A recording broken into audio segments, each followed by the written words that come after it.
Hey y'all, it's January the 22nd, 2019. I'd like to thank you for joining me and I appreciate you. No, I'm not trying to recreate the Blair Witch Project. It's happened to me in my car. This is the best way that I can think about recording myself. Anyways, I wanted to holler at y'all about some things that are pretty dang important, I think. And I got a little bit of time to do it. So I wanted to see if I could break it down just a little bit. I wanted to talk with y'all about something, I guess, or a couple things. But the first thing is things that occur in my comment section. Mind you, my comment section is pretty much no holds barred. All right. But I do want to make note of certain things, like, for example, that I'll get, and they know who they are. They're all right by me, as far as I could tell. They'll come on and say, oh, you know what, this and that. There was no shooting. There is no shooting. Nobody got shot. Nobody got injured. Nothing happened. We're there at Parkland. And although, like I said, it's free for all. It's free for all up in the comment feed and stuff like that. There's only certain things you can do to have me ban you from the comment feed. But the thing is, I wanted to address that, I guess, publicly. And I've done that before, though. But I just wanted to do it again. I think it's important to reiterate that it is possible. It's very possible that nobody got shot, nobody got injured and stuff like that. But if that were the case, you have to understand that there's certain sort of factors that would come into place, and a whole mess of people would have to be lying real hard. Real hard. Right. And then there's other possibilities to include that this might have been a drill that went live and people did get killed. All right. And in that case, in that particular case, you have to understand that a lot less people would have to be lying in that case, because there really would be dead bodies and people and stuff like that, grieving families and this and that. All right. I wanted to point that out. And again, I also wanted to point out, as I've done before, it's not very convincing. That's the problem.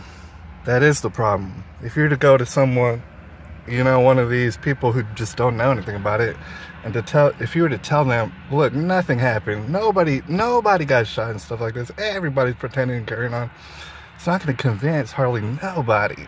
All right? And I understand there's some constituencies out there. There's a constituency of people where you could put it point blank up in their face and they're never going to see it. They're never going to want to see the truth at all, or even look for it. Thing is, those people out there exist, but there's some people out there who just don't know about the situation anyways. Right?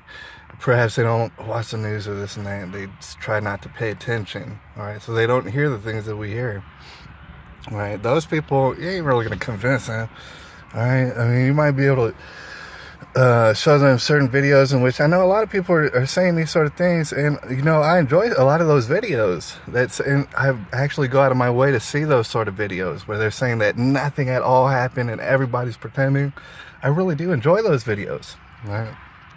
But the thing is, it's not very convincing. Sometimes, you got there is evidence that would point that direction. I'm not gonna lie, I've seen all sort of evidence. And it could point that direction. It is possible, all right, but it's not very convincing. I want to stress, as I had before, if you do want to be convincing, instead of the blanket accusations of, none of this happened, catch one person in a lie, pin that person down, and here, thing is, I'm going to guarantee you, I've been around the block a couple times as far as this situation. It doesn't matter. It hardly even matters which person you pin down. I'm here to tell you that right now. What? Just pick any person, pin them down. You're going to catch them in a dozen lies, plus. Right?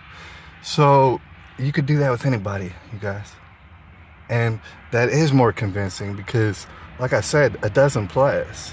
You could be thoroughly convincing as to who is really lying. Now, with that being said, obviously we've gone over David Hogg. There's more footage, more articles in which you could prove that he's lying about stuff or just making stuff up, contradicting himself. All right, we've gone over that. All right, but there's other people out there. There's other people out there. People have called out an Andrew Medina, for example. And yeah, I mean, I do like showcasing him on my documentaries. I really do, because he throws a wrench in the whole situation. But people have called out Andrew Medina for contradicting himself, for lying, for this and that. I understand that. You can go that direction. Today, before I get out of here, I did want to suggest this, and I think a lot of people would have already seen this.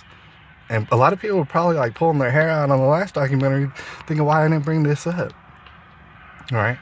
But what you need to do, what anybody would need to do if they're trying to convince anybody, is you need to look at the actions of a Principal Morford, number one, Jeffrey Morford, and also a Kelvin Greenleaf. All right, you're going to find many an article about them. And there's going to be different variations, all right? They're going to contradict themselves a little bit. But what you're going to realize, to be real brief, and we got to get up out of here, what you're going to realize is there's a certain moment in which Kelvin Greenleaf, for example, should have taken his unarmed ass. I believe he didn't have an arm, if you know what I'm saying, a firearm. So there's a certain point during the shooting, and just to be real brief, it's around the point where Nicholas Cruz on the first floor, over there on the, I believe the west side of the building, the opposite side, all right? Kelvin Greenleaf should have then, at that point, under instruction by, and this is very scandalous, under the, and I'm not a genius, but it's just common sense, all right? Kelvin Greenleaf should have, under order by the sheriff's deputy, Scott Peterson, he should have ran his ass to the camera room. They knew full well shots were coming out of the building 12. All right. If not, they were going to know very shortly. He should have ran his ass to the camera room to find out where exactly in building 12 the shooter was, and then Scott Peterson, over the walkie-talkies, they would have communicated, right? And they would have found the shooter. They would have found him before he left from out the building, all right? Instead, what they did is basically they twiddled their thumbs. I don't know. Jeffrey Morford, Kelvin Greenleaf, it seems as though, and there's different variations of the story, it seems as though they twiddled their thumbs for about 30 minutes. They had not a dang clue what in the world they were doing for about 30 minutes. And if you check them out on different various animations, to include the latest one, it's inexplicable. It's inexplicable. It doesn't even make no kind of sense. Meanwhile, you haven't heard a word from them. Not a mumbling word. Right? You haven't heard nobody asking them questions. You haven't heard nobody accusing them since day 8 like you had a Scott Peterson all over the place. You don't have that. You have them relocated. Do you have that? You have nobody saying a mumbling word about them. You have that. I mean, there's certain people you can pin down. I'm here to tell you, documentary is going to come out. We can't pin down all these people, but we're going to see how many people we can pin down all at once. I'll holler at y'all. It's January the 22nd. And I appreciate all y'all. 2019.